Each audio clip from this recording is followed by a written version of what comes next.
మీకు ఎప్పుడూ కూడా వెంకటాచల క్షేత్ర దర్శనానికి అవకాశం వస్తే నేను రానన్న మాట అనవద్దు. రానంటారేమో అన్న అనుమానం ఉంటే వెంకటాచలం రమ్మని అడగవద్దు.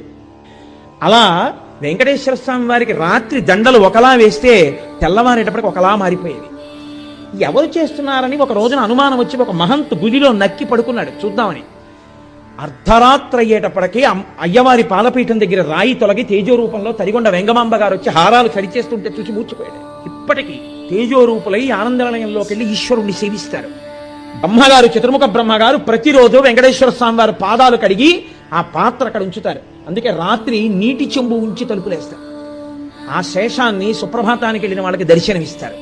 అంతటి మహానుభావుడు వెంకటరమణుడు. వెంకటరమణుడంటే వెంకటరమణుడే. ఒకరా ఇద్దరా, ఎంతమందితో అనుబంధం. వారం రోజులు కాదు, కొన్ని నెలల పాటు వెంకటరమణుడు భక్తులు చెప్తూ విడితే ఎన్ని యుగాలలో ఎంతమంది ఆ వెంకటాచల క్షేత్ర స్పర్శ చేత పునీతులయ్యారో, ఎంత ఆనందం పొందారో. ఇప్పటికీ నేను మీకు ఒక యథార్థం చెప్తున్నాను, బాగా జ్ఞాపకం ఉంచుకోండి. ఉపన్యాసాలన్నీ ఒకెత్తు, చేసిన సేవలన్నీ ఒకెత్తు, పూజలన్నీ ఒకెత్తు. నేను మీకు ఇవాళ ఎన్నడూ నేను చెప్పడానికి ఇష్టపడనటువంటి ఒక ముఖ్యమైన విషయాన్ని నేను మీతో మనవి చేస్తాను. మీకు ఎప్పుడూ కూడా వెంకటాచల క్షేత్ర దర్శనానికి అవకాశం వస్తే నేను రానన్న మాట అనవద్దు.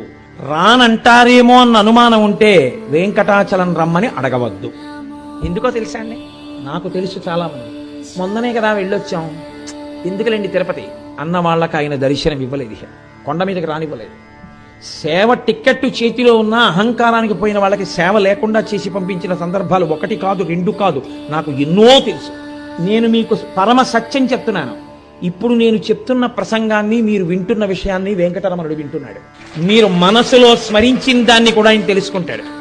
మీరు ఇలా పొంగిపోయిన ఉత్తర క్షణంలో, మీరు గోవిందా అన్న ఉత్తర క్షణంలో, మీరు ఆయన ఉన్నాడు అని నమ్మి నడిచిన ఉత్తర క్షణంలో ఆయన మిమ్మల్ని హత్తుకోవడానికి సిద్ధంగా ఉంటాడు.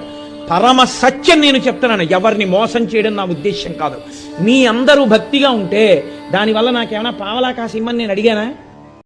ఆ గుణపం వచ్చి వెంకటేశ్వర స్వామి వారి యొక్క చుబుకం మీద కొట్టుకుని నిత్తురు కారుకు లోపలికెళ్ళి గుడి తలుపులు రెండు మూసి కడిగి పెట్టేశాడు. కొడితే మొత్తానికి స్వామివారి దివ్యలీల చేత తలుపులు తెరవబడ్డాయి. లోపలికి వెళ్ళారు, వెతికారు, పిల్లవాడు కనపడలేదు. అప్పుడు ఎంత ఉండేది కనుక గుడి. వెతికారు, వెతికి లోపలికి వెడితే వెంకటేశ్వర స్వామి వారి గడ్డం మీద పెద్ద దెబ్బ తగిలి నెత్తురు ఓడి ముద్ద కట్టి కనపడింది. చూసి అనంతాచార్యులు వారు వలవల వలవల ఏడ్చారు. స్వామి, నేను కొట్టానా? నా చేత్తో గుణపం పెట్టని పచ్చకర్పూరం తీసి అద్దారు రక్తధార లాగడానికి. అనంతాచార్యులు, నా భక్తుల చేతిలో దెబ్బలు తినడం కూడా నాకు సంతోషమేనయ్యా.